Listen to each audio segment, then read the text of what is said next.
ډیره مننه. زه د خپل ویناوالو چې دوی په مختصر وخت کې موږ ته ټایم راکړ دلته راغلل. زه تاسو ته کویکلی ووایم چې موږ په دې څه وخت کې سی آر پی ډي کم کارونه کړي دي، کم کارونه کوي. دا صرف د ستاسو د سهولت لپاره ځکه وایم چې ډېر ملګرو رابطه وکړله چې موږ خبر نه یو چې سی آر پی ډي څه کار کوي او موږ د دې حصه څنګه جوړېدای شو. موږ په دې پوره کال کې 2 فیسټیوال همدغه شان ده. دا فیسټیوال موږ کوو، یو په د خیبر پښتونخوا په ساودرن ریجن کې، اکثر یې موږ په ډېره اسماعیل خان کې کوو. دې ځل اراده ده چې په بنو کې وکړو، او بیا موږ په پېښور کې یا په سوات کې. سوات کې ځکه کوو چې سوات سره څومره سیمې تړلې دي، څومره نورې ضلعې تړلې دي، دا ورته راتلی شي. نو دا زموږ په کال کې 2 فیسټیوال وي. بیا د دې سره موږ کوو په کال کې 4 ورکشاپونه، کیپیسټي بیلډینګ ورکشاپونه. په دې ورکشاپونو کې ځوانانو ته د بنیادي سکیلز سره موږ سیاسي تړون لارې پیدا کوو، پولیټیکل کنیکټیویټي. موږ غواړو چې دا ټوله خبره، د ټوله کیسه، د ټول مزاحمت، د ټول سیاست، د ټول کوشش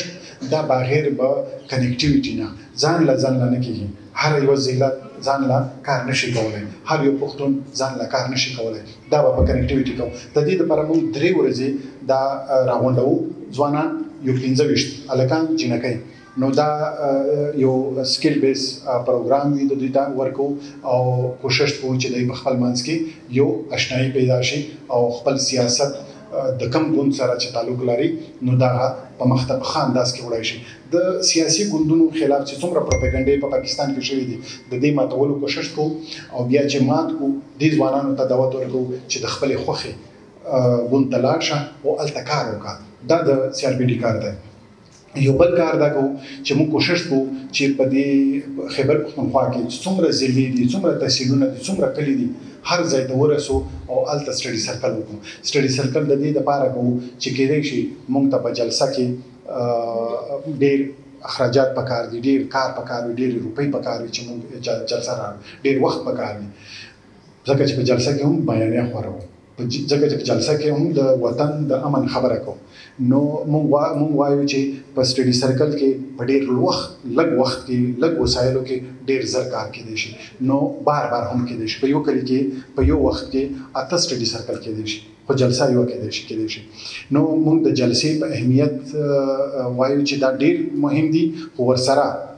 د سټډي سرکل اهمیت مونږ ګڼو. نو په ټوله پښتونخوا کې په هر ځای کې په کال کې تر 15 نه تر 20 پورې سټډي سرکل کوو. بیا د دې سره یو بل کار چې ډېر ضروری دی، د ځوانانو ته ریکویسټ کوو چې مونږ ته خپل آرټیکلز راولېږئ، خپل خبرې، خپل سټوري راولېږئ، تاسو څه کار کوئ، څه قسم اکټیویزم کوئ. نو دا اکټیویزم مونږ خپروو، په خپل ویب سایټ یې ورکوو. دلته ویب سایټ ده crpdpk.com. په دې باندې موږ خپروو او خلکو ته رسوو چې دلته په پښتونخوا کې چې کوم ځوانان دي، پیغلې دي، دا په دې وخت کې یا ځوانان صرف زمونږ نه دي، د خپل سهولت لپاره موږ ځوانان وایو. هسې موږ ځوانان یا یو سوشل کلاس نه ګڼو چې دا بیلته یو ځان ته یو سوشل کلاس دی، خو موږ وایو د خپل ځان سهولت لپاره چې موږ په دوی باندې لږ ډېر زیات انویسټمنټ وکړو. په دې بنیاد باندې بیا د دې سټوریانې د دې هر شی خپروو او خلکو ته رسوو. دا زموږ هغه کارونه دي چې موږ وایو په دې ټولو کارونو کې بیا هغه یو کار دی چې پکې لکه موږ لږ زیات انرژي خرڅ کوو. د دې څه دپاره چې موږ دغه فیسټیوال لږ وختي وکړه، هغه د ایکسچینج پروګرام، د اکټیویسټ ایکسچینج پروګرام. نو اکټیویسټ ایکسچینج پروګرام څه شی دی؟ موږ وایو چې د څه وجه نه د ریاست پام نه کولو د وجه نه یا دلته حکومتونه چې کوم راغلي دي هغه پام نه کولو د وجه نه د پښتونخوا ځینې ضلعې انفراسټرکچر په حیثیت باندې، سماج په حیثیت څه خبره نه کوم، د انفراسټرکچر په حیثیت باندې لږ شاته پاتې شوي دي. روډونه به پکې نه وي، بل شی به نه وي. نو ظاهره خبره ده د انسان دا انفراسټرکچر دا ټول آرکیټیکټ د انسان په سماج په ذهن باندې اثر غورځوي او په سماج باندې هم اثر غورځوي. نو موږ د دې بنیاد باندې د ساودرن او د ناردرن داسې یو تقسیم کړی دی. هغه ضلعې چې د پېښور ویلي سره نږدې دي، هغه ضلعې چې بیا د پېښور ویلي نه لرې دي، په ساوت کې پراته دي، د ساوت وزیرستان، د ډي خان، د دې نه راونیسه تر بنو د کرک پورې. نو موږ د دې ضلعو نه خلک راولو، ځوانان راولو कोशिश को च द फैसिलिटेट को नॉर्दर्न रीजन ता पदी जाय के द नोरो एक्टिविस्टो सारा पशारिका बांध दी एक्टिविटीज़ कई उमदा एक्टिविटीज़ कई ढेर बदल एक्टिविटीज़ नहीं स्टडी सर्कल कई कॉन्फ्रेंस न कई बलशे बिया मूंग द नॉर्दर्न रीजन्स ना जवानान पेगले कोशिश को उचते बु साउदर्न रीजन ता रावलु और साउदर्न रीजन के दुईता द नोर मलगरी वर्सरा मलगरी को और दुई पशारिका बांधे खपल एक्टिविटीज़ करी दा जमुंग फिलहाल दा कार दे और नोर वार्ड ढेर कारों दी चीज़ तासु चिकला वेबसाइट वाला शे के देश या तासु उमी नहीं वो सीधा राजमा दनन वरजे मौजू और वेनवालो तबिया स्टेज स्पारमा चुदी सासरा महानुष यो खबर वो की खपला वेना तास्तावरा देखी दनन चेकम अवली सेगमेंट ताई तास्तामावे दा कॉन्फ्रेंस ताई और कॉन्फ्रेंस द अमन और द जमहूरियत खबर दा खुबदी की जवानान सुमरा वंडा निवलेशन पदी की जवानान संगी सर अखिस्तेशी पकम शक्ल की अखिस्त पकम दवले अखिस्तेशी नमो वाड़ू चिदारा पनना नवरजी की दा जमुन मौजूदा अमन जमहूरियत और द जवानानो बरखा पदी की या अमन जमहूरियत और द दी अमल चिदी दा यो रजने यो किसा नदा यो एक्टिविटी ने दादा वो गदा अमल भी अमन ओहम वो गदा अमल भी जमहूरियत हम वो गदा अमल भी न पदी के द जवानानो सके सम बरखा की देशी और वो ले बरखा जरूरी दा जमुन मौजूदा जोस तटूलु नावल दावत वर्कौमा और जा अक्सर दावत वर्कौमा चकम वेनवाल तज दावत वर्कौमा अवल के जरिए के वर्कौमा छे जमादा बार हम कार आसान की यो फ्रेम हम रहता बराबर की टोलु दा तटूलु नावल ज दावत वर्कौमा मोहतरमा डॉक्टर नूरी नसीर से आता छे तास तराशी और तास सरा पदी मौजू बादे खबर होगी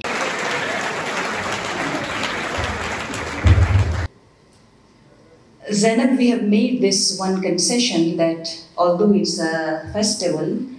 cultural festival, but we felt that we don't want to isolate you in this whole discussion. That's why we will use Urdu and English and Pashto, all the three languages, to integrate you into our today's activity. हमारा जो मौजू है और मैं बहुत शुक्रगुजार हूँ CRPD का और बहुत सी ऐसी हैं NAD, BTL सीरीज़, KKF और सबसे ज़्यादा मेहरान का और उससे ज़्यादा डॉक्टर अलम खान साहब का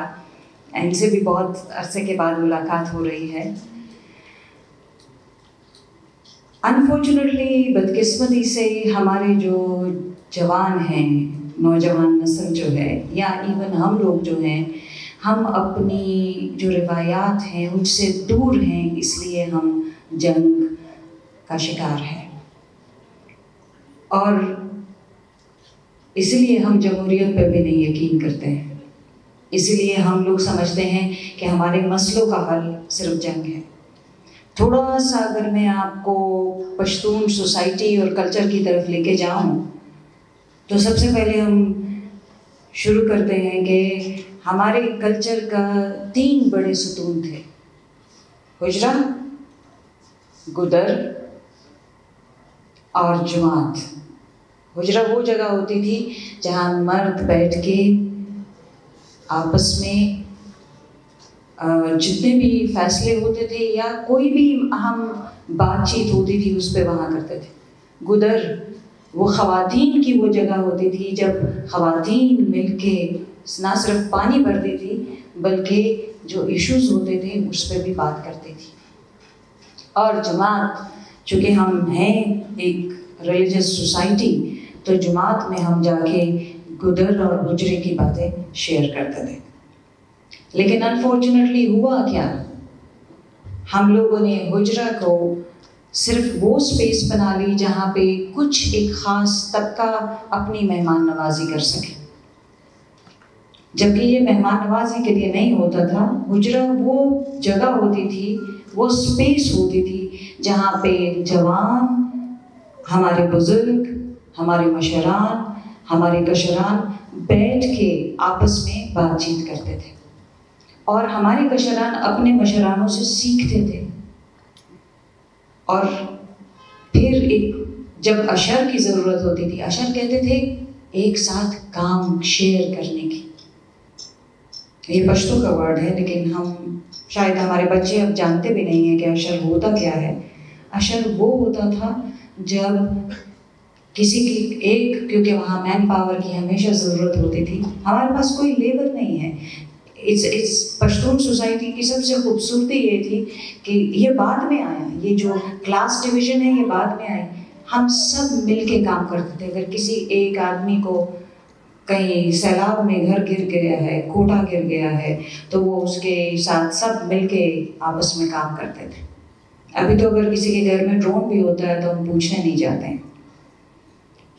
तो अशर वो था कि हम सब मिलके काम करते थे और एक दूसरे की रिस्पॉन्सिबिलिटीज को शेयर करते थे। फिर होता था बदरगाह। बदरगाह वो होता था अगर किसी की कोई दुश्मनी होती थी या कोई ऐसा मसला पेश आता था, तो लोग काफिलों की शक्ल में, अगर एक आदमी का मसला होता था तो काफिले की शक्ल में वो उसको एक जगह से दूसरी जगह पहुंचाते थे। और बहुत सी जंगों का आप देख सकते हैं कि उसको हमने इसी तरीके से बहुत सी जगहों को रोका भी। फिर होता था तिगा। तिगा वो होता था कि अगर दो फरीकैन, दो ट्राइब्स, दो लोगों या दो ख़ानदानों के दरमियान कोई मसला शुरू हो जाता था, ये हमारे कल्चरल प्रैक्टिसेस हैं, ये हमने कहीं और से नहीं अडॉप्ट किए हुए हैं, ना हमने किसी किताब से पढ़े हैं, ये हमारे मशरानों ने हमें दिए थे और हम मशरानों को लेके उन्हीं की प्रैक्टिसेस को लेके चल रहे थे। तो क्या होता था कि वो मशरान आपस में बैठते थे और दोनों के दरमियान अमन, वो तिगा कहते थे, और मुझे नहीं पता उसको उर्दू में क्या कहते हैं, पत्थर उठा लेते थे, हाँ, और पत्थर रख लेते थे, बस अब इसके बाद और जंग नहीं करनी है, और जो जंग करेगा उसको इतना इतना तावान देना पड़ेगा। इसीलिए हमारी ज़मीनें भी शरीक थी, शराकत पे बेस्ड थी, कोई रेवेन्यू रिकॉर्ड नहीं था, उसकी ज़रूरत भी नहीं थी, क्योंकि बड़े होते थे वो फैसला करते थे। और जिस गांव में जो भी अजनबी आता था, पूरा गांव उसको पता होता था कि ये कौन अजनबी आया है या मुसाफिर है, तो उसको अंदर लेके जाओ, हुजरे में उसको खाना खिलाओ। फिर क्या हुआ कि 1979 के बाद बहुत सी चीज़ें चेंज हुई। हमारा कल्चर भी चेंज हुआ। हमारे जो गेट कीपर्स थे रियासत के, वो भी चेंज हो गए। और वो सबसे बड़ी गलती थी जब रियासत ने गेट कीपर्स को चेंज किया। उन्होंने ये बदरगाह, तिगा, अशर, गुदर, हुजरा, जुमात, इन सब चीज़ पे कब्जा कर लिया। फिर वही मुक़्तदिर कुव्वतें वही हमारे लिए जंग लेके आए, क्योंकि उन्होंने पहले हमारे कल्चर को ख़त्म किया, हमारे कल्चर को, हमारी रवायतों को टारगेट किया। और इससे और भी ज़्यादा जो अफसोस वाली बात थी, जो हमारी अच्छी रिवायतें थी उनको ही हमारे लिए एक्सक्यूज़ बनाया कि तुम लोग बड़े मेहमान नवाज हो, मेलमस्तियाँ कवे, तुम लोगों ने हर किसी को मेहमान बनाया और उन्हीं मेहमानों ने आपके लिए इस इलाके में शोरश पैदा की या जंग पैदा की। अगर ऐसा था नहीं, जब भी मेहमान आता था वो हुजरे में आता था और सारे गांव को पता होता था। लेकिन क्या किया, हम लोगों ने अपने हुजरे वीरान कर दिए। हम लोगों ने अपने गुदर को, अपनी ख़वातीन को कहा तुम लोग घरों से नहीं निकलोगे। वैसे तो ख़वातीन, अगर अशर में भी आप देखें तो ख़वातीन बिल्कुल मर्दों के शाना बशाना काम करती हैं, अभी भी, इसमें कोई शक नहीं है। अभी भी आप गांव में जाएं तो ख़वातीन आपको नज़र आएंगी, उसका बार सर पे होगा, या तो वो गन्ने को लेके जा रही होगी या फिर वो जो है चारा लेके जा रही होगी। और जितने भी लाइफ स्टॉक है, मतलब माल मवेशी है, वो पालना उसी का ही काम है, वो उसकी हिफाजत तक करना उसका काम है। तो लेकिन क्या हुआ, जब इस तरह की फोर्सेस आई तो उन्होंने इन सारे कल्चरल प्रैक्टिसेस को हमारे डिस्टॉर्ट किया या ख़त्म किया। और इससे नतीजा क्या हुआ, कि हम जब हमारे मशरानों की वो जो विजडम थी जिससे हम फ़ायदा उठा रहे थे, हमारी ख़वातीन जिससे हम लोग बेनिफिट उठा रहे थे, जो काम भी कर रही थी और मशवरे में साथ भी दे रही थी, उनको टारगेट किया गया। तो क्या हुआ, हमारे स्कूल बंद होना शुरू हो गए। हमारी ख़वातीन जो गुजर जाती थी पानी भरने और जो मसाइल डिस्कस करने, वो ख़त्म हो गया। हमारे गुजरे ही वीरान हो गए। फिर हमारी मस्जिदों को भी टारगेट किया गया जहाँ पे अमन की या सुलह की बात होती थी। हमने कभी भी अनफॉर्चुनेटली 79 के बाद हमारी पोइट्री भी फिर तुरा और ढाल और तलवार और इसमें चेंज होना शुरू हो गई, जबकि इससे पहले हमारी पोइट्री गुदर, हुजरा, रबाब, मंगे इसके नीचे, इसके इर्द गिर्द घूमती थी। और यही वो इंस्टीट्यूशंस थे जो कि इन इलाकों में अमन बरकरार किए हुए थे। मेरे ख्याल में हम सब जानते भी होंगे, लेकिन ये एक किस्म की एक रिविजन थी जो हम लोगों ने की कि भाई ये हमारे कल्चरल वैल्यूज़ हैं, इसमें कोई कल्चरल वैल्यू अन इस्लामी, गैर शरई और गैर रिवायती नहीं है। औरत का मर्द के साथ काम करना हमेशा से रहा है, और वो चाहे आप किसी भी इलाके में, पश्तून इलाके में चले जाएं, आपको गांव में चले जाएं, आपको अभी भी नज़र आते हैं। बल्कि जब आप गांव जाते हैं तो जो भी आपको बड़ी उम्र की औरत लगती है वो आप पे सलाम भी डालती है और आपसे हाल भी पूछती है, और ये भी पूछती है यूनिवर्सिटी में क्या हाल चाल है, अच्छी से पढ़ाई करो ताकि तुम पढ़ लिख के वापस आ जाओ। ये भी हमारी कल्चरल का हिस्सा है कि हम बड़े छोटे किस तरह एक दूसरे का ख्याल रखते थे। बहुत बहुत शुक्रिया सुनने के लिए। एंड होपफुली बाकी जो हमारे साथ जो स्पीकर्स बैठे हुए हैं वो एक डिफरेंट कॉन्टेक्स्ट में आपके साथ बात करेंगे। मेरी कॉन्टेक्स्ट और मेरे टॉक जो थी वो आगामददी कल्तूर संगजंगा अमन वापस रावस्ती शे पदे बंदे बेस्ड हो। ढेर मेहरबानी, ढेर मुशायरा भी कद मूसीकी प्रोग्राम भी का कॉन्फ्रेंस भी पकम प्रोग्राम के दलता हिस्सा वाखली नो आकाश मंगा द सीआरपीडी फैमिली करूँ और दा का फैमिली दुमरा काटा शवे दा चे उस तकरीबन 400 कसान खुज बाइने पेजनमा चे द सीआरपीडी फैमिली दा 400 कसान आगा कसान दी बदी के दलता ढेर कसान नास्ती चे दा कला हम द सीआरपीडी प्रोग्राम में दुई वर्ता द सिराजी लगा द दुई प्रोग्राम नो दा ज अक्सर खल्को तवायमा चे द सीआरपीडी फैमिली उस फिलहाल तरोसा 400 तवरा से दा असो पूरा पश्तूनख्वा द सीआरपीडी फैमिली दा द ननने प्रोग्राम के ज तासुता एजेंडा के दमा चे तासुता अंदाजा वी चे मुंग पदी प्रोग्राम की कम सेगमेंट्स मौजूद थी और कम के बमुंगा नन प्रोग्राम मखे दबियायो पावल जल खुबा मुंगा कॉन्फ्रेंस वी चे दलता युजो वे नवाल राजी उस्ताद सर खबर वो की मौजू बांधे मौजू बता सुता मखे तकी दी और पदी मौजू जाहिर खबर द मुंकला हूं दखल मौजू ना सदस्य खबर न रावू मजदा ची आगा दे वतन ज़रूरत नहीं या महज दसे द डिबेट द पारे रावू द टूल मौजूद जमुन द वतन इंतहाई ज़रूरी और दी वक्त ज़रूरत दे द दी कॉन्फ्रेंस न पास बिया मुंगा मुशायरा को आगा मुशायरा की बहुम द अमन खबर की आगा मुशायरा के बहुम द दी खावरी खबर की और मुशायरा के बहुम द दी खावरो तारीख द दी खावरो कल्तूर द दी खावरो मसले और खंदुना सिर्फ मसले ना दा बहुम बयानी अमम सिर्फ चैलेंजेस बांधे फोकस न को दल चुमरा अपॉर्चुनिटीज प्राते दी द दी हम प्लाटन को बिया द दी न बस मंगा कोशिश पूछे तासुता ढेर मयारी और ढेर दफान मूसिकी तासुता उड़ा दी दा मूसिकी बा यो चो संदर्गाड़ी राजी ढेर मुतंगमुना चबुकत लिस्ट वी जमुन सरत मूसिकारानो और दा बराजी और तासुता बा संदर्य हवे खुद पदे टोलो आखिर के बियामुंगा कोशिश करे दे चिड़िर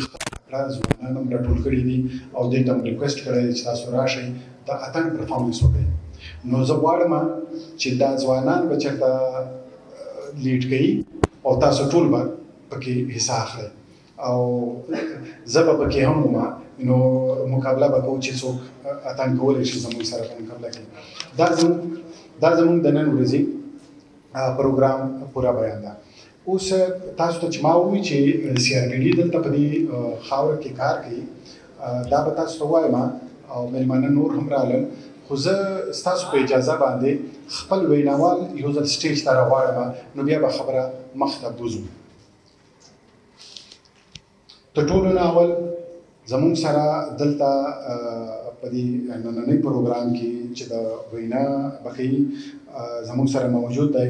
मोहतरम डॉक्टर इरफान अशरफ साहब चिदा उस्ताद है प्रोफेसर है दस्तासो पे यूनिवर्सिटी के जमुन पे यूनिवर्सिटी के पेशावर यूनिवर्सिटी के नो द दुई कार हम द अमन द जंग द दी सरा तड़ले दे दुई हमेशा पदे बंदिकार कई द दी पब्लिकेशन ना हम तासो खबरें द दी चिकमकार दे मीडिया के द दी टॉक्स ना हम खबरें द दी खासकर जिचकला डेर द नेफिसिनिट के गमा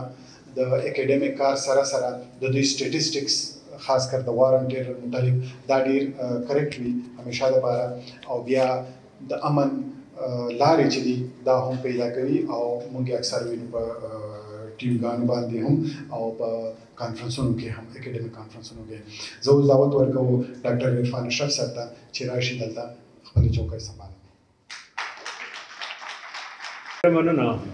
थैंक यू वेरी मच और टूल मुल्क जमा तलफना सलाम ज़रक़ मुवाड़ी से खबर पख्तो के वकम तो मिलमनम दा और गणम दसे मलगरी मुइस आगा की देशी पख्तो बने सही पोनशी नु दे वजना वज़ उर्दू की ज़्यादातर खबरें को जो टॉपिक मुझे दिया गया है शुक्रिया के बाद पॉलिटिकल साइंस डिपार्टमेंट मैडम और उनके जो स्टूडेंट्स हैं जिन्होंने ऑर्गेनाइज़ किया इस इवेंट को वो टॉपिक बहुत वसी है यानी जंग और अमन और उसमें जो नौजवान हैं उनका किरदार मैं ज़्यादातर चूँकि थ्योरी पढ़ाता हूँ तो लामहला मेरे जहन में वही चीज़ें आ जाती हैं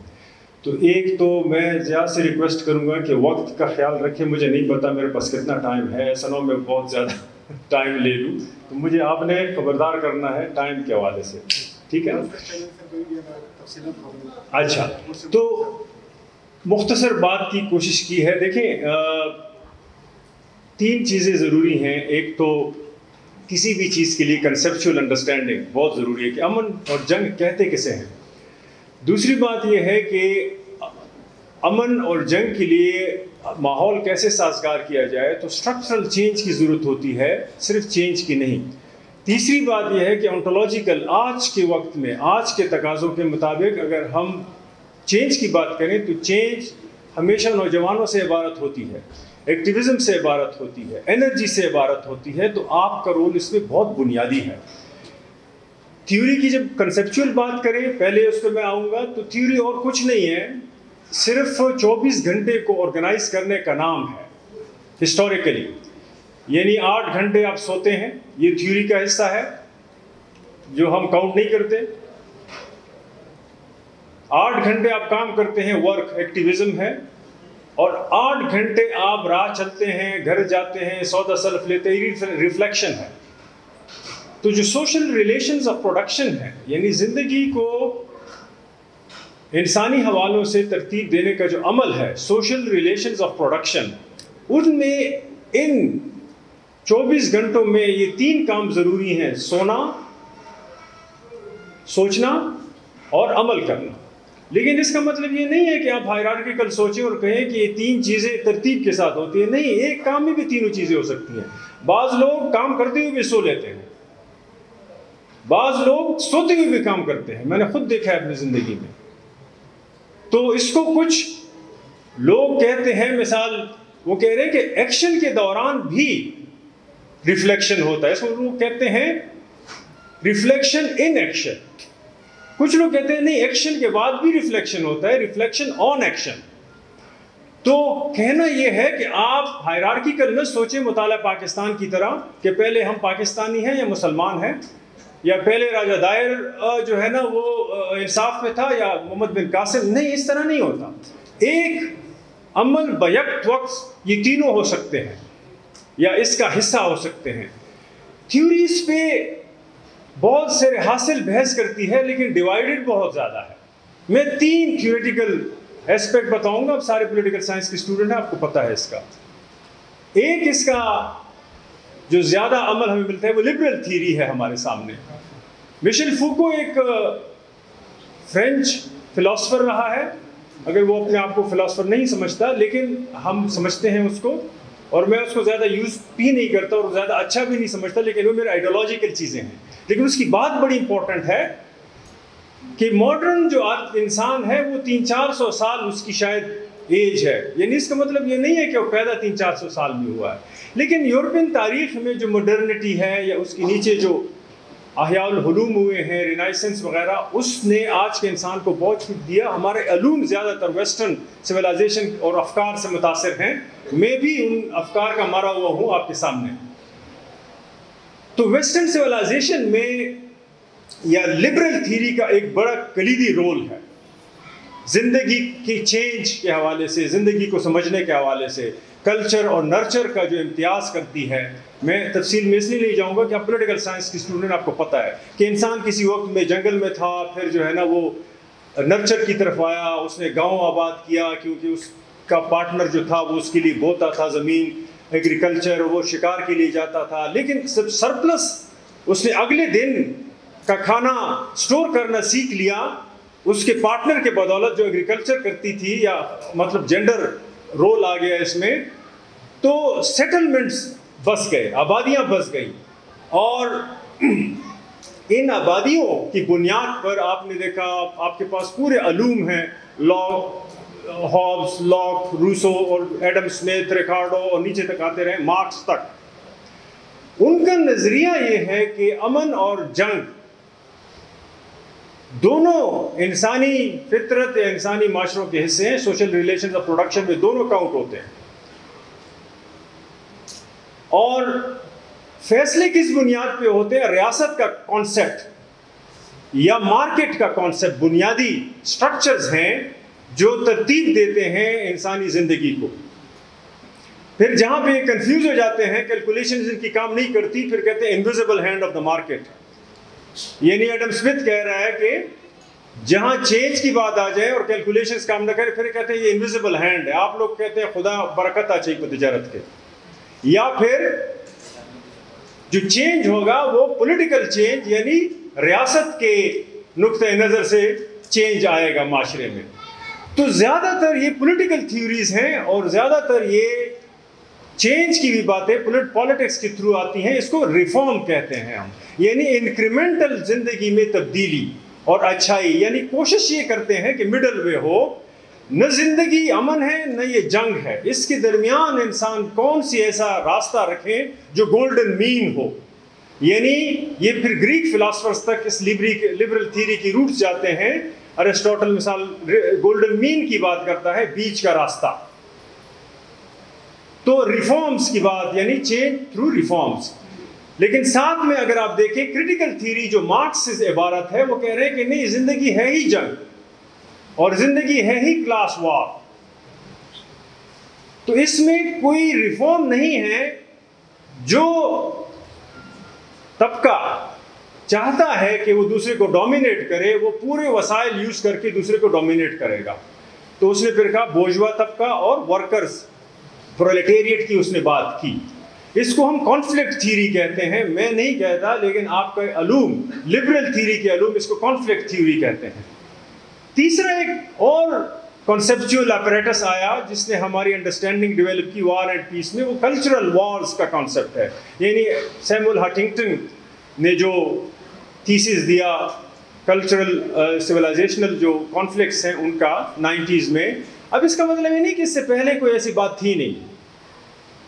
कल्चर्स में कॉन्फ्लिक्ट को रेजोल्यूशन के लिए मुख्तलिफ तरीके हैं। कल्चर ज़्यादातर रिफ्लेक्ट करती है जंग से किनारा कश होती है, यानी पिछले जंग अदवार में जो जंग भी होती थी वो आबादियों से हट के होती थी कि हमारे कल्चर्स इफेक्ट ना हो। यानी दो कौमें या दो लश्कर या दो अफवाजें एक ग्राउंड चुनती थी, वहाँ जंग करती थी, और फिर तरीक़ेकार ये होता था, कल्चर आपको ये तरीक़ेकार बताता था कि देखिए जंग के वक्त जंग है और अमन के वक्त अमन के काम है। यानी वो फौजें फिर बाकायदा रिचुअल्स करती थी अपने आप को साफ करने के लिए कि जो जंग हुई उसके असरात उनके पॉपुलेशंस में न जाएं। मिसाल कुछ जगहों पे या तरण डांस आप देखते हैं, जंग को तैयार करना या जंग से रिलेटेड डांस है, या कुछ जगहों पे कुछ ऐसे कबाइल भी थे कि जो अपने डायरेक्ट गांव में नहीं जाते थे सेटलमेंट्स में, वो फिर आबादियों से परे कुछ वक्त गुजारते थे ताकि वो जंग के जो असरात हैं उनके जहनों से हट जाएं। सेकेंड वर्ल्ड वॉर में भी हमने देखा कि जो लोग वापस जंग करके आए अमेरिका में, उनको यूनिवर्सिटीज़ में एडमिशन्स दिए गए और स्टेट ने उनका खर्चा बर्दाश्त किया कि ये अब सिविलियन पॉपुलेशंस में आ रहे हैं, इसलिए उनके जहनों को साफ करना चाहिए। 3 चीज़ों पे मैं एंड करूंगा। आपके सामने 3 पहाड़ हैं, 3 पहाड़, displacement, disposition, existential angst, melancholy. तीनों चीज़ें हैं। कुछ नौजवान भाग रहे हैं मजबूरन, गलत सही की बात नहीं है, लेकिन उनके पास कोई प्लान नहीं है कि हम बाहर मुल्कों में जाके क्या करेंगे। कुछ नौजवानों ने यहाँ ज़मीन पकड़ी हुई है, जगह पकड़ी है, हमें डर है कि वो वायलेंट ना हो जाए। अगर वो वायलेंट हो गए तो ये साम्राज्य निज़ाम है जिसके ज़रिए इसने मेरा इंटेलेक्चुअल को ऑप्ट किया, उसको ख़रीदा, मेरे अपने पश्तून को ख़रीदा, उसके ज़रिए वो आपको भी एलिमिनेट कर सकते हैं। अंग्रेज़ों का निज़ाम है, उन्होंने लाए हैं। इनके पीछे आज के ताकतों की इतनी जहनीत नहीं है कि वो खुद से कुछ सोच सके। ये उसी निज़ाम के नीचे परवरदा और चलने वाले लोग हैं। अपनी स्ट्रगल जारी रखें, वायलेंट ना हो। आपके सामने आप ही के 100 साल की तारीख है जिसमें नॉन वायलेंट एक रेजिस्टेंस मूवमेंट हमेशा गुजरी है। कोशिश करो कि अपने जिस्म को एक मॉरल वैल्यू बनाओ। आपके 5 लोग यहाँ से 6-7 किलोमीटर की दूर पे कुछ ही दिन पहले उन्होंने अपनी जान की बाजी हार दी, लेकिन वो हारे नहीं है, वो जीते हैं। फिजिकली तो एलिमिनेट हो गए, लेकिन डिस्कर्सिवली कभी भी एलिमिनेट नहीं होंगे। वो आपके इस आज़ादी के नगमे का हिस्सा होंगे हमेशा। एंड में इस फ़लस्तीनी फिलासफर की बात पे एंड करूंगा कि हम 2 दफ़ा मरते हैं। एक दफ़ा फिजिकली, जब हमें एलिमिनेट किया जाए, ड्रोन में मारा जाए या इजराइल के गन्स और हेलीकॉप्टर हमें मार दें। दूसरी दफ़ा जब वो हमें टेररिस्ट डिक्लेयर कर लें। कभी भी वायलेंट नहीं होना, अदरवाइज बड़ा आसान हो जाएगा इन कुव्वतों के लिए आपको टेररिस्ट डिक्लेयर करना। ये पार्लिमानी निज़ाम, ये सारे निज़ाम इसी नैरेटिव पे बने हैं क्योंकि ये अंग्रेज़ों के बनाए हुए निज़ाम है। आपने अदम तशद्दुद की बुनियाद पर इनको भी आज़ादी दिलानी है, यही आपकी जीत है मेरे ख्याल में। Thank you very much. इसकी बात बहुत हो सकती है, लेकिन जमुक सरा बलवे नवाज चिदाई मोहतरम डॉक्टर इलम खान साहब दुई PhD पर पीस एंड कॉन्फ्लिक्ट स्टडीज़ के दा और दुई सियासी कारकुन हम दे, उस्ताद हम दे, पदी वक्त की रिफा इंटरनेशनल यूनिवर्सिटी की पोस्ट डॉक हम कई और दुई PhD हम द से द मैसेच्यूसेट और नस्ट ना दा और दुई कार हम कथा सो गोरी स्टडी सर्कल्स कई दुई कार हम द से कॉन्फ्रेंस न कई एकेडमिक पेपर यदि पब्लिकेशंस यदि द्रे किताबों ऑथर हम दे नो दुई बा नन मुंग स्पेशल दावत वर्कडे राशि जमुक सरा अदी मौजू बंदी खबर होकू जो उस दावत वर्का मुहतरम डॉक्टर इलम खान साहब। स्टडी मशाई अस्सलाम वालेकुम। असल के दिदवाड़ा मैडम नूरीन डॉक्टर अशरफ इरफान अशरफ से नूरीन साहिबा जमा डायरेक्ट उस्ताद दा नो चेकल उस्तादान नास दी बिया दागुई मखे द खबर कवल लगे मुनासिब नहीं हो उस्ताद से इजाज़े काल सब में नो बखाना पर वार्ड मंगस्तास न ज़कड़ा को माँ जमा तकरीबन रिसर्च हर जगह 2010 ने शुरू दी और बिया पके नो करें इन पके वकले रिसर्च इन पके वकले पब्लिकेशन हमरा लो जो خو د دې نه علاوه چې زه کوم ځای کې خوشحاله یم او هلته ما ته کوم ځای کې زده کړه ډېره میلاویږي نو هغه زما پولیټیکل اکټیویزم دی چې زه تقریبا د هر دا نه چې د یو خاص پارټۍ خو یو خو تقریبا د هرې پارټۍ په جلسه کې د هغوی په پروګرام کې زه شاملېږم او زه د هغوی نه زده کړه کوم. سیاسي هلې ځلې یا د یو ګوند سره تعلق یا نه تعلق کو چې په هغه کې تاسو خپلې سیاسي هلې ځلې کوئ دا ډېره غټه فیکلټي ده، ډېره غټه یونیورسټي ده چې په هغه کې ضروري نه ده چې ستاسو سره دا فارمل ایجوکیشن ډیګري په لاس کې د هغه خپل یو انسټیټیوشن دی چې په هغه کې بې تعلیمه خلک ډېر څه زده کړي، د خپل رسم رواج نه، د خپل وسایلو نه، د خپل مسایلو نه دا په ښه توګه خبر شي. نو یو اسانه او ښه یونیورسټي چې ده یا ښه فیکلټي چې ده نو دا ستاسو یو پولیټیکل اکټیویزم دی چې څوک په پولیټیکل اکټیویټیز کې برخه اخلي. هر څوک چې لکه ډیګري وغیره ظاهره خبره ده خو ډېر سبا ضرورت دی خو دا پکې یو قسم د پریکټیشنر هغه طرف ته لاړ شي. نو زه لږ خبرې یو 15 منټه خبرې به هم په دې وکړم چې زمونږ ځوانان په جمهوریت د مضبوطیا کې د هغوی څومره کردار دی او د هغوی د سیاسي هلو ځلو کې څه مشکلات دي او دا به څنګه راولو. نو تاسو ته که پته وي اګزیکټ پرسنټیج خو ما ته نه دی معلوم خو زما په خیال تقریبا 80% د پښتونخوا په خاوره دا ځوانان دي چې د هغو عمر تقریبا د 10 کالو نه کم دی. نو پکار دا ده چې د دې ځوانانو خبره بیا بده چې جمهوریت کې 80% ډېر غټ پرسنټیج دی خو دا د ډېرو وجوهاتو په بنا باندې زمونږ دا ځوانان چې دي د دوی دا پولیټیکل اکټیویزم نه یا د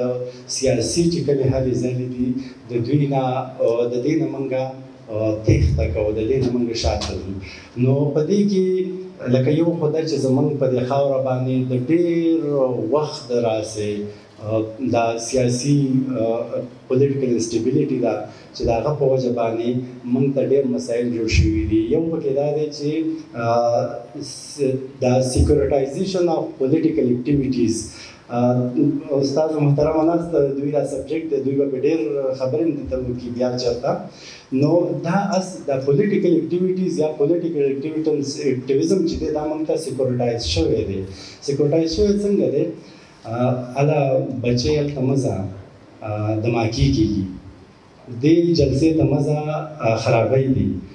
ته ځان مه ښکاره کوه څوک به دې مړ کړي که نه. نو دلته څه زمونږ لاس او پښې ژبه دا هر څه دلته وتړلی شي. نو اصل کې دا پولیټیکل سیکورټایزیشن شوی دی د هر شي یو سیکورټایزیشن موږ په اسانه پښتو کې وو بو ده بو پېژنې که اسم نه وي ماشومان چې یاره وکړي بو دی نو دې ته موږ سیکورټایزیشن وایو. نو په وډ څه کې که نه څوک د چا لپاره وډ خو ولې یو کس بځي او هغه به ځان مالداره کړي تا له به څه درکړي ته به پکې هسې منډې ترړې وکړي یا خپل کار کوه مړه که څوک روپۍ درکړي خو وډ ورکړه کنې مه ورکوه. دا خبرې عامې دي که نه زموږ په دا یو ډسکورس جوړ شوی دی. نو دا زموږ اصل کې د هغه پولیټیکل اکټیویزم ته دیوالونه جوړوي خنډونه ورته جوړوي چې زموږ ځوانان دا ډسکریج کړي او دا مخې ته لکه د پولیټیکل اکټیویزم کې حصه وانخلي. نو دویم دا چې د اکټیو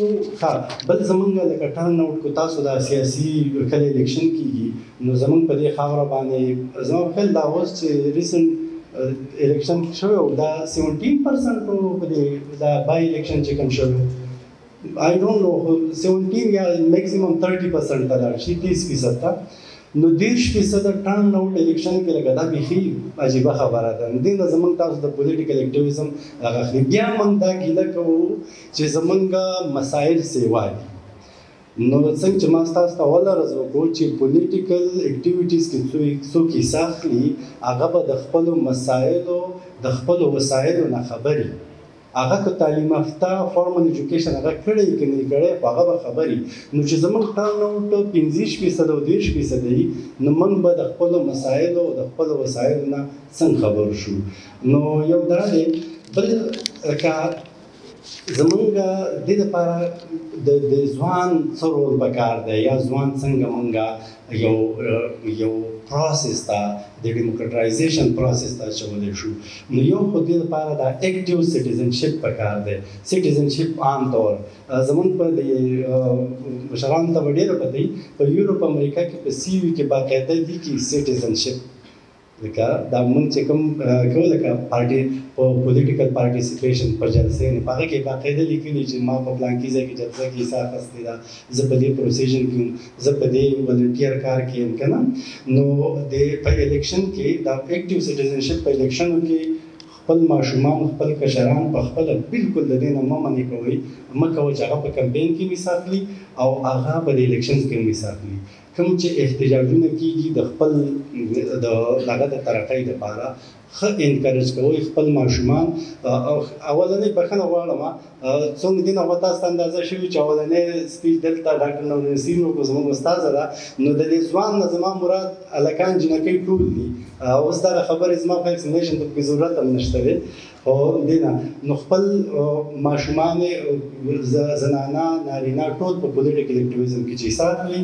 او بل دا سیویک ایجوکیشن دا ډېر ضروري دی. دې په هر ځای کې چې تاسو کوم ځای د ځای ورکشاپس ارینج کول دي یا دا ډیبیټس دي او یا اویرنس کمپینز چې کوم دي همدغه معمولي ضروري نه ده چې په هغه کې تاسو یوه غټه جلسه جوړه کړئ یا یو غټ پروګرام جوړ کړئ. کوم ځای ته چې لاړئ په خپل کلي کې د خپلو خویندو میندو د خپل ګاونډیانو سره چې کښېنئ نو دې پولیټیکل اکټیویزم او د دې فایدې او د دې دا اړخ ورته بیانوئ. یو ورته دا شی بیانوم چې دا سیکورټایزیشن اف پولیټیکل اکټیویزم دا شی ختم شي. بل دی د خپلو ځوانانو دا کوم چې یوت را روان دی د دوی لیډرشپ ډیولپمنټ وکړئ. د هغو منټورشپ ضروري نه ده چې یو ماشوم تاسو په دې نیت باندې ټرین کړئ ماشوم یا ماشومه چې هغه به مخکې یو سیاسي یو ایم پی ایم این ای یا ګورنر به جوړېږي. نه، چې یو ماشوم ته تاسو د کور د لیډرشپ رول ورکوئ دا د هغه دپاره ډېره غټه خبره ده. چې کله دا په کور کې ټرین شي په کور کې یو ځوان ته چې کوم نوی ځوان وي د هغه چې کله ځوانۍ طرف ته روان وي او هغه ته تاسو د لیډرشپ موقع ورکوئ نو هغه انکریج کېږي. هغه به د ټول کور دپاره فیصله ښه کوي. د هغه به مخکې چې کوم ووټ یا کوم طرف ته ځي د هغه فیصلې به ښیي. نو خپلو ځوانانو ته خپلو کشرانو ته د پولیټیکل لیډرشپ ټریننګ ورکول دي. او بل کمیونټي انګیجمنټ په دې کې ولنټیریزم چې دی دې ته ډېر دوام ورکول دي. او په دې کې موبلایزیشن دی او امپاور دا لوکل کمیونټیز چې کوم دي دا خلک زنانه په یو ځای کې لکه څنګه چې ویډیو ویل ګودر ته اوس خو ګودرې ختمې کړي دي نو پکار دا ده چې خپل د کور زنانه نارینه ماشومان دا انکریج کړي چې هلته یو ځای ته راټولېږي او انګیجمنټ کېږي.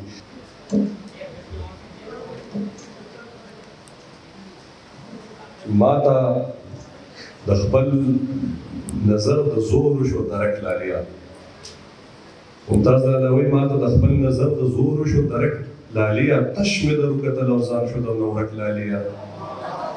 د یو عجب ملال یو کیف په چاپېرچت راخور دی ماښام دی زه یم او یو وران غوندې سړک لالیا او څومره زر زر د فاصلو ته کړه هواره لاره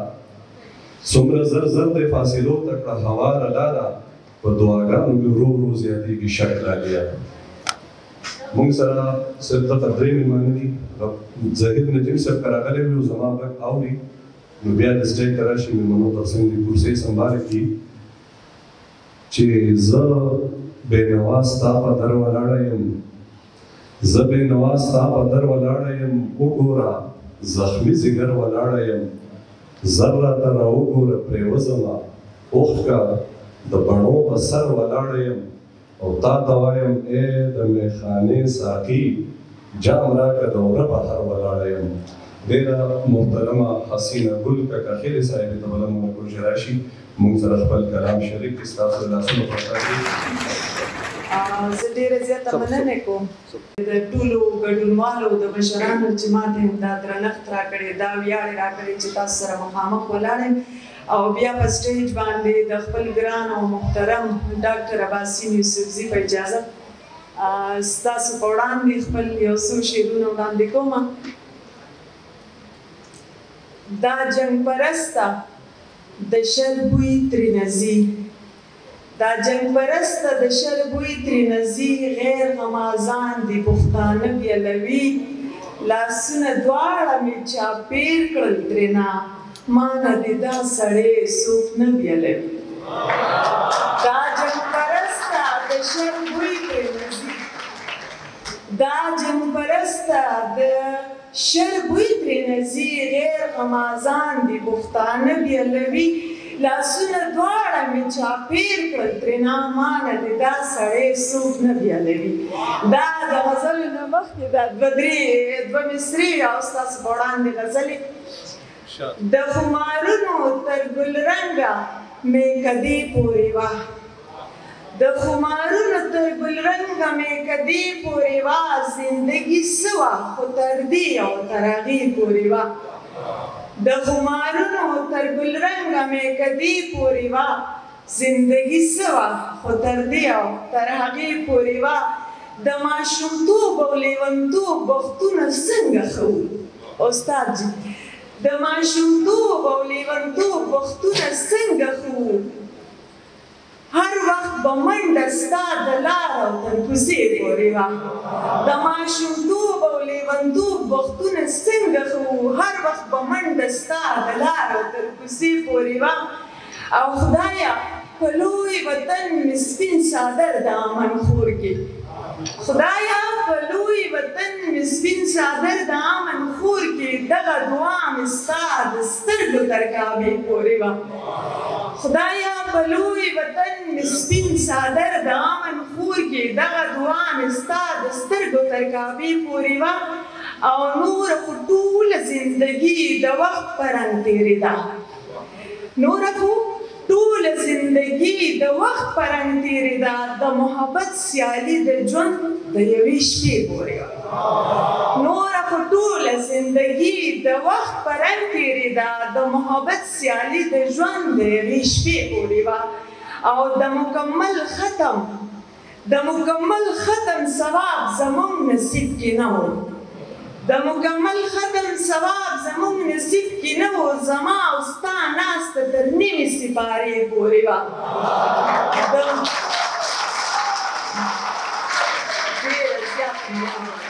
ډېره زیاته مننه د مکمل ختم ثواب زموږ نصیب کې نه و زما او ستا ناسته تر نیمې سپارې پورې وه او د ستړو ستړو اندامونو درد به نه ټولېدو د ستړو ستړو د اندامونو درد به نه توړېدو خو غزونه مې د مینې تر دمې پورې وه نو ستاسو په اجازه غزل یو څو شعرونه به نور ووایم او مینه کوم خو راته نشته د تصویر اجازه مینه کوم خو راته نشته د تصویر اجازت په خپل نصیب باندې د ډېر ماتم او ویر اجازت مینه کوم خو راته نشته د تصویر اجازت په خپل نصیب باندې د ډېر ماتم او ویر اجازت اول بخې ډېرې سندرې د وطن وایم اول بخې ډېرې سندرې د وطن ووایم وروستو به واخلم د زندان او د زنځیر اجازت اول بخې ډېرې سندرې د وطن ووایم وروستو به واخلم د زندان او د زنځیر اجازت او ستا محبت منم خو ځان زما په نوم مه لیکه ستا محبت منم خو ځان زما په نوم مه لیکه زه په نوم نه لرم د هېڅ قسمه جاګیر اجازت زموږ په دې وطن کې دا هم یو المیه ده چې د پښتنو مېرمنو په نوم باندې څوک جاګیرونه نه لیکي که نه جایدادونه نه لیکي ښه جي وړاندې شعر دی چې ځان چې دنیا ته ورښکاره کړمه چې دغه زه یم ځان چې دنیا ته ورښکاره کړمه چې دغه زه یم ما له دې راکړې څوک هم دومره د تشهیر اجازت ځان چې دنیا ته ورښکاره کړمه چې دغه زه یم ما ته دې راکړي څوک همدومره د تشهیر اجازت ته نو بیا ګوره چې وطن به څومره ښکلی کړمه ته نو بیا ګوره چې وطن به څومره ښکلی کړمه مالې دې راکړي څوک د هغسې تدبیر اجازت او موږ به د کوم شعور او کومې رڼا ذکر کوو موږ به د کوم شعور او کومې رڼا ذکر کوو لا بلها پیغلې نه لري اوس د تحریر اجازت او زه په خپل یو لاس کې سپوږمۍ په بل کې ستوري لرم زه په خپل یو لاس کې سپوږمۍ په بل کې ستوري لرم ما ته به نه وي په دې لاسو د تعمیر اجازت په مشاعره کې خبرې ډېر خوند نه کوي خو شوکت صاحب وایي چې خبرې یو څو پکار دي او هغه په دې وجه باندې ضروري دي چې تاسو ته یو څو خاطرې څو یاداشتونه زه در ورسوم چې امن څه شی دی یو ځل داسې شوي چې د تېر څلوېښتو کالو نه په دې سیمه باندې د جنګ اثرات موجود دي یا جنگ دی یا اثرات دي تاسو داسې کسانو کې د یو کسو برم 40 کاله لري د استادانو د علاوه نو ځکه درته یوه لنډه غوندې نقشه وړاندې کوم یو ځل داسې شو چې موږ لاړو حکومت ولېږلو د سند په دوره باندې په سند کې موږ ګرځېدو چار چاپېره هلته هغوی د خپل کلتور دپاره ډېر کار کړی دی او خپل ثقافتي ورثه چې د هغې په دوه شکله کې په ټینجیبل او انټینجیبل دواړو ثقافتونو باندې یې ډېر کار کړی دی او هغه یې خودي کړې ده خپل کلي جوړ کړي دي په میوزیمونو کې خپل د ایګر دکان د لوهار دکان یې جوړ کړی دی د کور نقشه یې جوړه کړې ده ډېر ښکلي ښکلي کارونه یې کړي دي او هغه ټول خپل کلتور یې په یو رنګ کې خودي کړی دی نو په دغه وخت کې موږ د هر څه کتل او بیا بیا د خپل حال ته کتل چې زموږ په صوبه کې د کلتور څه حال دی نو په دې وخت کې په ما پسې هغه ډایرکټر ګرځېدو چې تراشه میډیا والا یو انټرویو ورکړه نو زما په سترګو کې وخت کې وي نو هغه ته ما یاره زه خو انټرویو نشم ورکولی نو هغه راته ویې ولې نو ما یاره موږ په څه حال یو سندیان څومره هوښیار خلک دي څومره پوه خلک دي څومره قامخوښي خلک دي چې هغوی خپل هر څه خوندي کړي او د دنیا ټول قامونه چې دي د هغوی د ترقۍ راز صرف دا دی چې هغوی خپل تاریخ خپل اتلات خپل روایات خپل اقدار او خپل ثقافت خوندي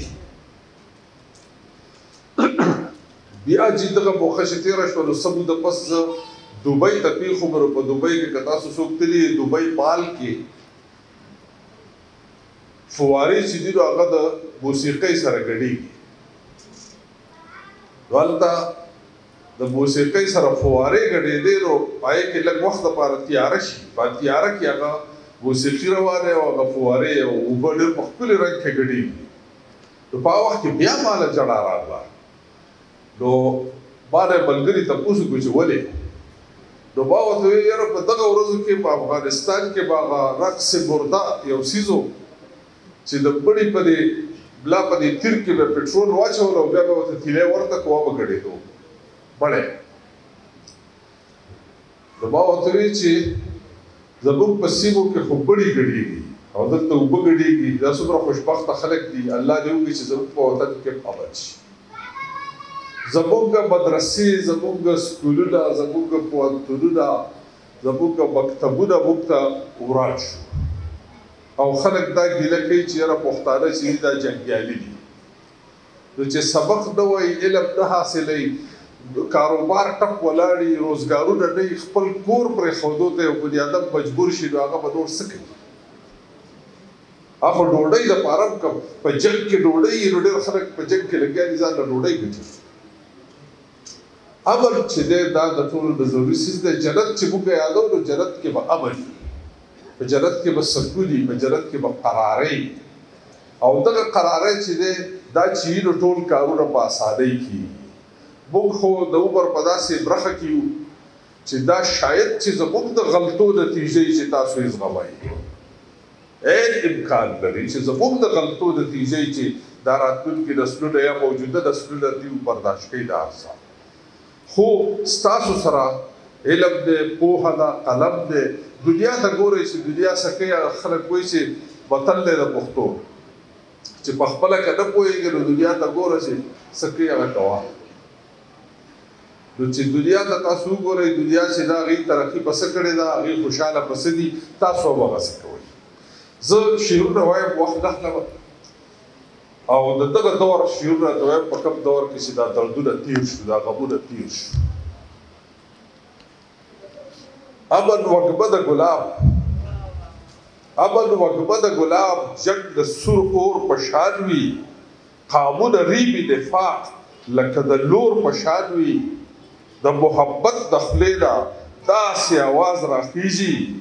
خاوره د مور په شان وي وطن د کور په شان وي ستاسو دپاره ما یو دوه نظمونه راوړي دي زه نور هېڅ هم نه وایم او ستاسو توجه به غواړم دغه یو نظم چې دی نو کله چې دا کچه ګړی کیمپ و تاسو ته به یاد دی نو دا ټول دغه چې دي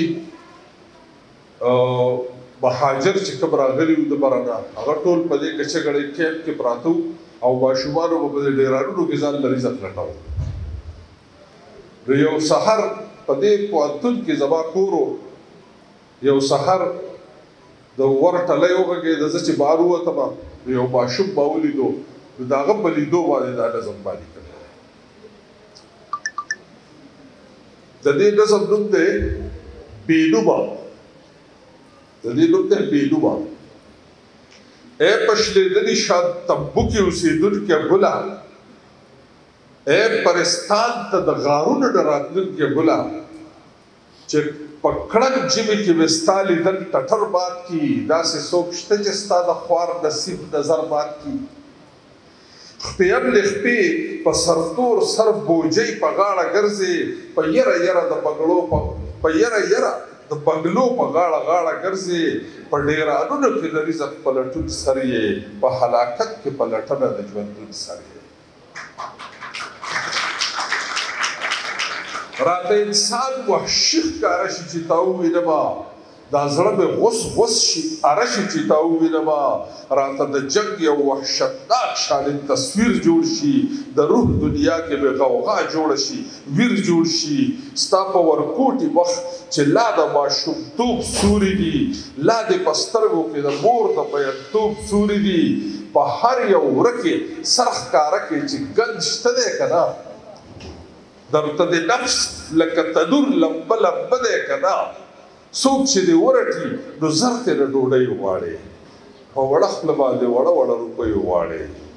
دا ته په کوم جرم کې ژوند داسې ذلیل تېروې دا دومره سخت آخر ته په کوم سبیل تېروې چې د تنبو بچي په خړه ډیرانونو ته ځي د بنګلوال بچي په ګاړو کې سکولونو ته ځي چې د خیمو بچي ډیران کې کاغذونه ګوري نو د محل بچي لګیا وي کتابونه ګوري چې د شتمن بچي عیشونه عشرتونه کوي نو د خیمو بچي ډوډۍ پسې ویرونه کوي ای د تهذیب او سړیتوب علمبردارو واورئ ای د تهذیب او سړیتوب علمبردارو واورئ ای د اسلام د عظمتونو دعویدارو واورئ ګردواره غلی درمسال غلی او چرچ ودلی لږ راته ووایئ د دې بدبخته جرم څه دی دا ګوډاګی چې نن حجره او جومات نه پېژني دا ځنګلي چې هډو ګټه بیلات نه پېژني دا زما هغه جنګ ځپلی ننګیالی بچی دی چې نن بې کوره بې وطنه دی پردی پردی دی د ده نیکونو ته دنیا لاس په نامه ودرېده د دوی د نوم نه به ډېر غټ غټ ظالمان یېرېده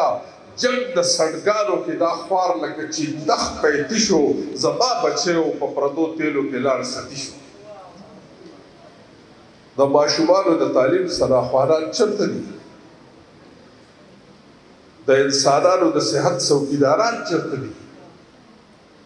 د انسانانو د حقونو دعویدار څه وایي د عالمي کلي د خان فرمانبردار څه وایي د ملتونو د رزقونو ملایکې څه شوې درنې درنې به یې ویلې هغه سپکې څه شوې دا NGOs په هغه وخت کې راغلي ډېر زیات دي او د انسانانو د حقونو دعوې به یې کولې د ملتونو د رزقونو ملایکې څه شوې درنې درنې به یې ویلې هغه سپکې څه شوې زما بچیا بل څوک ستا بې له ادیب نشته دی بس خفه کېږه مه په موږ کې څه تهذیب نشته دی ډک پېښور کې ستا د ټوټ ډوډۍ نصیب نشته دی قسم په خدای چې دلته ستا نه بل غریب نشته دی چې ستا د اوښکو او سلګو نه پس طبیعت به څه وي چې ستا د اوښکو او سلګو نه پس طبیعت به څه وي چې ستا د مور او پلار د سرو وینو قیمت به څه وي ته چې رالوی شې نو چې ستا انسانیت به څه وي ته چې موږ نه به کوې هغه نفرت به څه وي زما بچیا بل څوک ستا بې له ادیب نشته دی بس خفه کېږه به په موږ کې څه تهذیب نشته دی ډېره مننه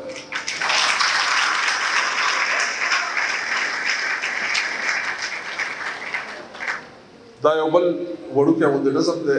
دا تاسو ته خصوصا په دې خیال وړاندې کوم چې تاسو وګورئ چې ستاسو په هر سیمه کې په هر علاقه کې یتیمان موجود دي کونډې موجودې دي او داسې پلاران او میندې چې اوس هم د خپلو ځوانانو بچو د جدایۍ په غم کې جاړي دې نظم کې دننه هغه څیز زما په زړه کې راغلی او د دې نظم نوم دی بیسټ پینټینګ یعنې غوریز انځور پینټینګ د ګوتو جوړ کړی تصویر چې په دې تصویر کې یو خیالي پینټینګ دی زما خپل پینټینګ دی خیالي ستاسو توجه به غواړم د دنیا د تصویرونو نمایش دی د هر یو بر اعظم خلک راټول دي د سپین پوستو او تور پوستو غلغله ده فنکاران د هر وطن ګوته په خوله دي چا د غرونو د لمنو او سیندونو چا د سپینو ګلورینو مستو جونو چا د دشتو کاڼو بوټو د ګلونو تصویرونه را جوړ کړي دي په وینو هغه فن چې د فنکار روح پکې ښکاري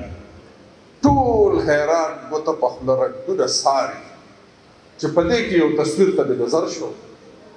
ډېره جقه ورته جوړه وه د خلکو ما هم وکتل په غټو غټو زیر زیر چې په دې پینټینګ کې څه خبره خاص ده یو ماشوم دی پروت په وینو کې لږ پت دی یو ماشوم دی پروت په وینو کې لږ پت دی شین لوګی دی ځکه شاته منظر تت دی د ماشوم خوا کې رحیل دی په رحیل کې یو کتاب دی چې شین ټوکی دی چاپیر دی د سیفون یو لوپټه هم په ریګونو کې پرته ده په ګس لاس کې چوسني کلکه نیولې یو تعویز چې په سپین بزي سره سربند کې د برۍ نه یې په ګروي اویزان دی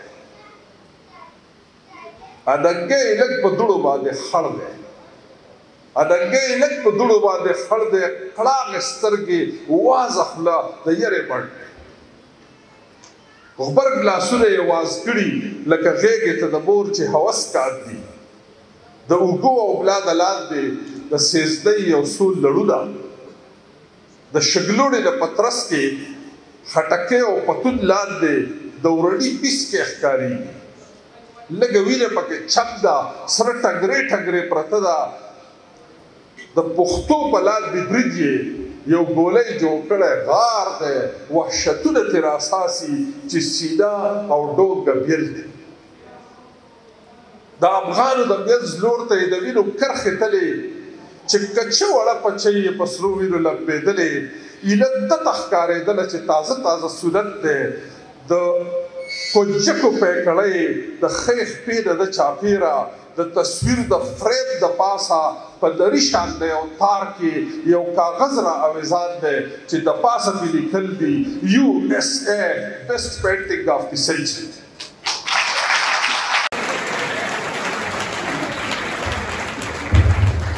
ټول روغ جوړې په خیر وي او زه به هڅه کوم چې یو څو اتڼیزې سندرې درته ووایم، وخت خو دومره نشته، ما سره 10 دقیقې دي، نو تاسو مهرباني وکړئ او اتڼ ته ډایرکټ یو څوک راشي چې اتڼ وکړو، بیا به نور ملګري هم سندرې وایي.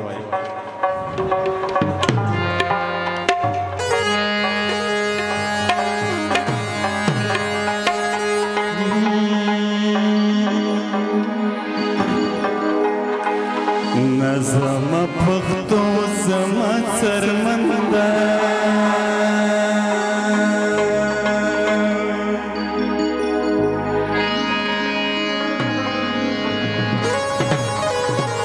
نه د نورې ژبې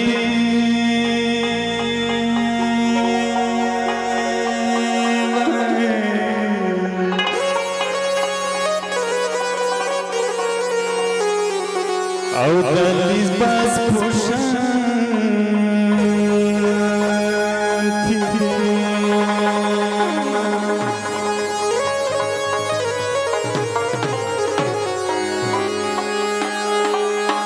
نه ماته مې خپل وطن آزاد کړی، که نور څه نه وي د خیبر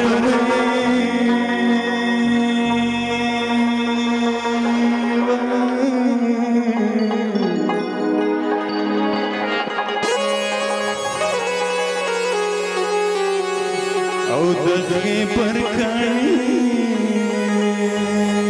بخورا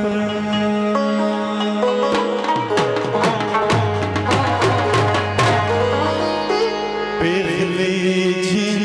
کئی دے پور بلک شیخاگا وینا کالا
जमा सड़के रू जंगा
रहमान गुल उस्ताद को इजाजत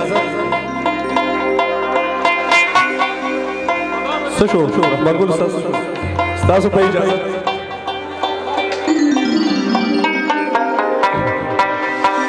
मकसूद तुम रख शुरू का जो उसमें कम संदर्भ वाले पता ही नहीं लगी उज़ा गुरु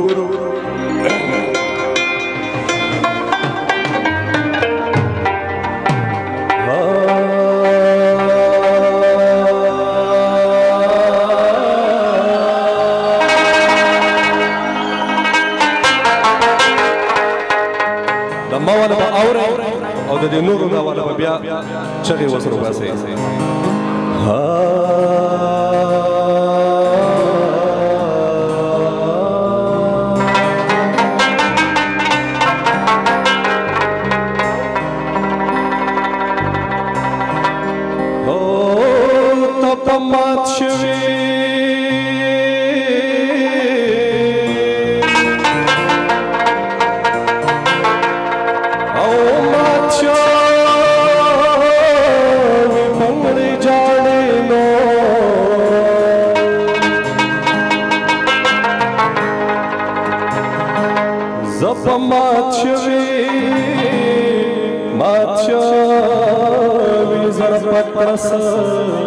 पक्रस खंदा कौमा हो ज़फ़क सिज़ा ओ कसिज़ा अतन बहुआ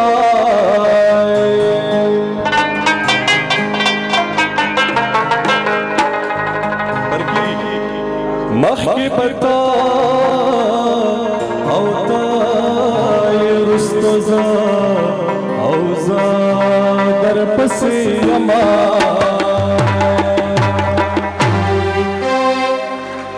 हो ला ला ला ला ला ला ला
शबनम के चांद जबर